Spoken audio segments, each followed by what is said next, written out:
میرے انتہائی واجب الاحترام قابل صد احترام بھائیوں، دوستوں اور بزرگوں، آج بڑی خوشی کا موقع ہے کہ تراویح کی نماز میں حضرت قاری محمد ناصر صاحب دامت برکاتہم کا تراویح کی نماز میں قرآن کریم مکمل ہوا ہے۔ تو آج ان کے والد صاحب کے لیے، عزیز و اقارب کے لیے آج کا دن بڑی خوشی کا دن ہے۔ انسان کی زندگی میں بہت سے خوشی کے دن آتے ہیں، وہ دن بھی خوشی کا ہوتا ہے جب انسان ازدواجی زندگی سے منسلک ہو جائے، وہ بھی خوشی کا دن ہے جب اللہ اولاد کی نعمت عطا فرمائے، وہ بھی خوشی کا دن ہے جب انسان اپنے پاؤں پہ کھڑا ہو جائے۔ لیکن سب سے بڑھ کر خوشی یہ ہے اللہ رب العزت کسی کو توفیق عطا فرمائے کہ وہ قرآن کریم سنائے، اور والدین حیات ہوں تو ان کے لیے آج کا دن بڑی خوشی کا دن ہوتا ہے۔ گزشتہ سال 23ویں شب ایک جگہ میرا بیان تھا، جب میں وہاں پہنچا تو آخری تراویحیں چل رہی تھی۔ پہلی صف میں ایک شخص کھڑا تھا، جب آخری تراویحیں قاری صاحب پڑھا رہے تھے تو وہ شخص رو رہا تھا، اور ایسا روتا تھا کہ اس کو ہچکیاں لگ جاتی تھی۔ جب تراویح مکمل ہوئی، ملاقات ہوئی، میں نے پوچھا آپ رو رہے تھے، بیمار ہیں؟ انہوں نے کہا مفتی صاحب بیمار نہیں ہوں، بلکہ یہ جس بچے نے قرآن سنایا ہے یہ میرا بیٹا ہے، اور میری زندگی کی بڑی خواہش تھی کہ میرا بیٹا قرآن کریم سنائے اور میں اس کے پیچھے کھڑے ہو کر قرآن سنوں۔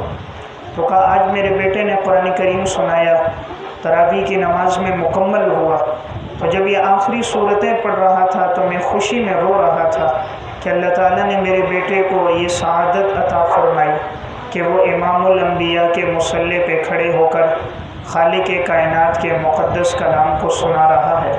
کہ میں تو ایک مزدور آدمی ہوں، دن بھر مزدوری کرتا ہوں، بیلچہ اور گینتی چلاتا ہوں، میری یہاں کیا مجال کہ میرا بیٹا قرآن سناتا، لیکن اللہ نے میرے بیٹے کو توفیق عطا فرمائی کہ آج اس نے قرآن مکمل کیا، تو میں خوشی میں رو رہا ہوں کہ میرے بیٹے نے تراویح میں قرآن سنایا۔ تو الحمدللہ یہ بڑی خوشی کا دن ہے۔ حضرت قاری صاحب نے سنایا، آج ان کے والدین، عزیز و اقارب کے لیے سب سے بڑھ کر سنانے والے کو جو خوشی ملتی ہے۔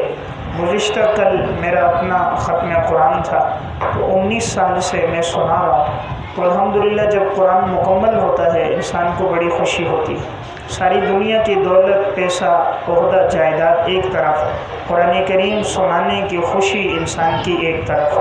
تو آج الحمدللہ ان کے والد صاحب کے لیے بڑی خوشی کا دن ہے۔ تو میری پہلی گزارش یہ ہے، ہم میں جتنے بھی ساتھی یہاں مہمان آئے ہیں، ہم ایک نیت کر کے اٹھیں، اپنے ایک بیٹے کو انشاءاللہ قرآن کریم کا حافظ بنائیں گے، اپنے ایک بیٹے کو کم از کم قرآن کا حافظ بنائیں گے کہ ہمارا بیٹا بھی جب قرآن سنائے گا اور ہم ان کے پیچھے کھڑے ہو کر سنیں گے تو یہ ہماری زندگی کے بڑے خوش نصیبی کا دن ہوگا۔ اس لیے ایک نیت ہو کہ اللہ ہمارے بیٹے کو توفیق دے تو ہم انشاءاللہ اسے قرآن کا حافظ بنائیں گے۔ کبھی یہ بات دل میں نہ آئے کہ بیٹا حافظ بنا، مولوی بنا، کہاں سے کھائے گا، رب العالمین اس کے لیے اسباب پیدا فرما دے گا۔ جو اللہ خنزیر کو، بندر کو، بچھو کو، سانپ کو کھلا رہا ہے، وہ قرآن کریم پڑھنے والے، پڑھانے والے کو بھلا کیوں نہیں کھلائے گا؟ اللہ تعالیٰ اسے عزت کے ساتھ کھلائے گا، اور اللہ اس کے لیے اسباب کیسے بنائے گا کہ وقت کے بادشاہوں کو اللہ خدمت میں لگا دے گا۔ ایک واقعہ حافظ ابن کثیر رحمۃ اللہ علیہ متوفی 774 ہجری نے البدایہ والنہایہ میں لکھا کہ محمد نام کے 4 محدثین تھے۔ نمبر 1 محمد بن نصر مروزی، نمبر 2 محمد بن جریر طبری، نمبر 3 محمد بن منذر، نمبر 4 محمد بن اسحاق بن خزیمہ۔ یہ چاروں مصر میں جمع ہوئے، آپ صلی اللہ علیہ وسلم کی حدیثوں کو جمع کر رہے تھے، لیکن ان کے پاس کھانے کے لیے کچھ نہیں تھا۔ ایک دن گزرا، ان کے پاس کھانے کو کچھ نہ تھا، تو سوچنے لگے اگلے دن کیا ہوگا۔ قرآن دازی کی، محمد بن نصر مروزی کا نام نکلا۔ انہوں نے کہا میں چلتا ہوں، تم تینوں ساتھی حدیثیں لکھو۔ یہ تینوں حدیثیں جمع کر رہے ہیں۔ محمد بن نصر مروزی باہر نکلے، مسجد میں گئے، 2 رکعت نماز پڑھی، اللہ سے مانگنے لگے کہ اللہ ہم یہ جو خدمت کر رہے ہیں کہ آپ صلی اللہ علیہ وسلم کی حدیثوں کو جمع کر رہے ہیں، اگر یہ خدمت آپ کی بارگاہ میں قبول ہے، یا اللہ ہمارے لیے غیب سے اسباب پیدا فرما دے۔ ادھر یہ دعا کر رہے ہیں، ادھر مصر کے بادشاہ احمد بن طولون سوئے میں ہیں،